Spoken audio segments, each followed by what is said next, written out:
Hello students, चलिए start करते हैं लीनियर प्रोग्रामिंग ऑफ चैप्टर 12।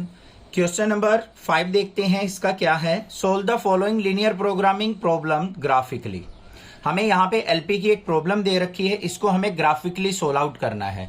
सबसे पहले देखो हमें प्रॉब्लम क्या दे रखी है, मैक्सिमाइज करना है z is equal to 3x plus 2y को, और सब्जेक्ट टू कंस्ट्रेंट हमें क्या दे रखा है, x plus 2y less than equal to 10 और 3x plus y less than equal to 15 और एक्स वाई क्या दे रखे हैं, ग्रेटर देन इक्वल टू 0, मतलब फर्स्ट क्वाड्रेंट में हमारा सॉल्यूशन होगा।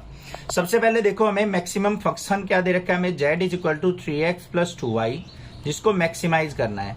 साथ में हमें इन कंडीशंस का ध्यान रखना है, इनको इक्वलिटी में चेंज कर लेते हैं। क्या है, x प्लस 2y कंस्ट्रेंट जो दे रखे हैं इक्वल टू 10 ले लेंगे और 3x plus y equal to 15 ले लेंगे।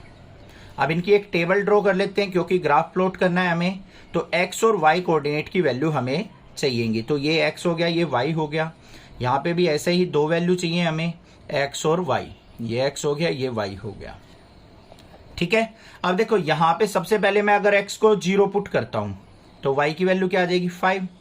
y को अगर मैं 0 पुट करता हूं तो x की वैल्यू 10 आ रही है बच्चों, बड़ी वैल्यू आ रही है। तो इतनी बड़ी वैल्यू पे नहीं जाएंगे हम, थोड़ी सी छोटी वैल्यू पे ही रखो तो बहुत अच्छा रहेगा।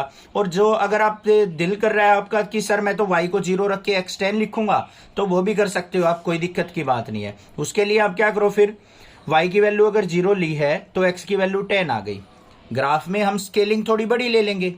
अब यहाँ पे देखो x की वैल्यू अगर 0 पुट करोगे तो y की वैल्यू 15 आ रही है, y की वैल्यू 0 पुट करोगे तो x की वैल्यू 3 5 जा 15 5 आ रही है। आ गई हमारे पास वैल्यू। अब यहाँ पे हम क्या करेंगे, अपनी x एक्सिस और y एक्सिस ड्रॉ कर लेते हैं। तो ये हमारी हो गई y एक्सिस और ये हो गई हमारी x एक्सिस। अब आपको क्या करना है, यहाँ पे स्केलिंग करते टाइम आपको ध्यान देना है, मार्किंग बहुत अच्छे से करना जिससे गड़बड़ ना हो। ये हमने यहाँ पे मार्किंग कर ली 4 पॉइंट की, इस तरफ भी 1-2 कर लो, ज़रूरत तो है नहीं नेगेटिव साइड हमें। यहाँ पे भी हम मार्किंग कर लेते हैं, ये हो गई हमारी मार्किंग इस तरीके से। अब यहाँ पे देखो ये जो है 1 2 3 4 नहीं लेंगे, क्योंकि हमें मैक्सिमम वैल्यू 15 तक पहुंचानी है बच्चों, तो बहुत बड़ा ग्राफ हो जाएगा। तो इनको क्या करो, 5 5 का गैप ले लो, 5 10 15 20।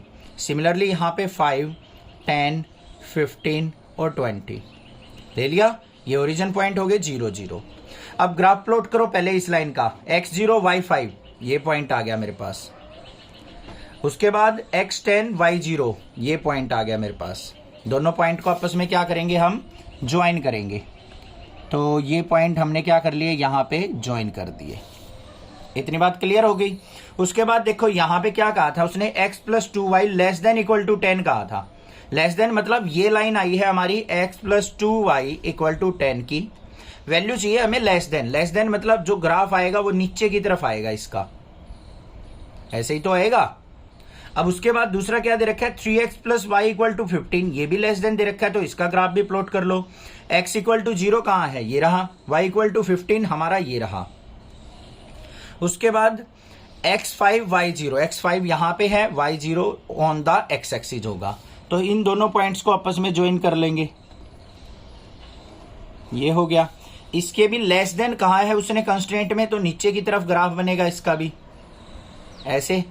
कॉमन रीजन कौन सा हुआ, ये वाला। देखो ध्यान से, जिसको मैं डार्क कर रहा हूं बिल्कुल अच्छे से, ये वाला रीजन क्या हो जाएगा, दोनों लाइंस के बीच में आएगा। अब इस पॉइंट का पता है हमें, इसका पता है, ये क्या है हमारा 0,5, ये क्या है हमारा 5,0। ये पॉइंट हमें नहीं पता, तो ये पॉइंट हमें निकालना पड़ेगा। बाउंडेड रीजन आ गया हमारा। अब ये पॉइंट निकालने के लिए हमें क्या करना पड़ेगा, दोनों इक्वेशंस को आपस में सोल्व आउट करना पड़ेगा, जिससे हम point of intersection find out कर सकते हैं। तो देखो ये क्या है हमारे पास, x plus 2y equal to 10, ये क्या है 3x plus y equal to 15। y के कोफिशिएंट को इक्वल कर रहे हैं तो 2 से मल्टीप्लाई करना पड़ेगा, 2 3 जा 6x प्लस में 2y इक्वल टू 15 2 जा 30। माइनस कर लो, ये कैंसिल आउट हो गया, 6x में से x गया, माइनस का 5x इक्वल टू यहाँ पे 30 में से 10 गया तो माइनस का 20, माइनस से माइनस कट गया, 5 4 जा 20, तो x की वैल्यू आ गई बच्चों 4। फर्स्ट इक्वेशन में पुट कर लो, x plus 2y equal to 10 था हमारे पास, x की जगह 4 पुट करेंगे तो 4 प्लस 2y इक्वल टू 10, और 2y इज इक्वल टू क्या हो जाएगा, 4 उस तरफ जाएगा, 10 में से 4 गया तो हमारा कितना आ गया 6, और y इक्वल टू क्या आ गया 3। आ गया या नहीं आ गया? y equal to 3। तो ये जो पॉइंट आ गए हमारे, ये आ गए 4,3।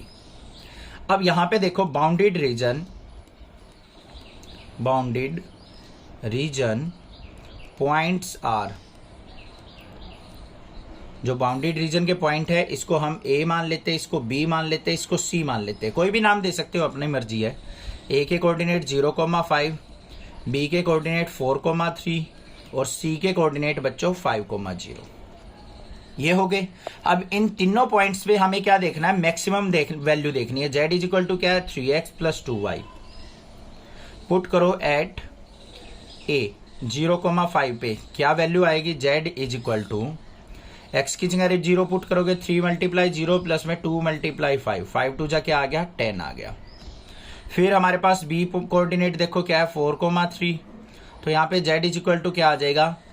तो 4 ये 3x, तो 3 × 4 और प्लस में 2 × 3, 4 3 जा 12, 2 3 जा 6, 12 और 6 क्या हो गया? 18 हो गया।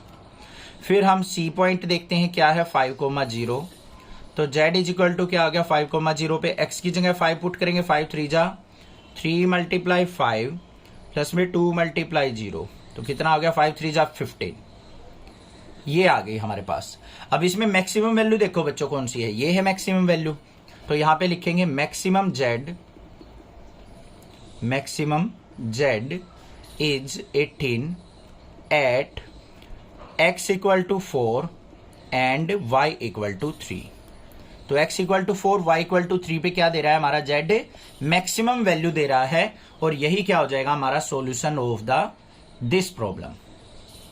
ठीक है, क्लियर हो गया क्वेश्चन? कोई दिक्कत नहीं होनी चाहिए। कोई भी प्रॉब्लम अगर आपको लगती है तो आप मुझसे पूछ सकते हैं। अदरवाइज चैनल को सब्सक्राइब कीजिए, लाइक कीजिए और शेयर कीजिए। Thank you students for watching your channel Nexa classes.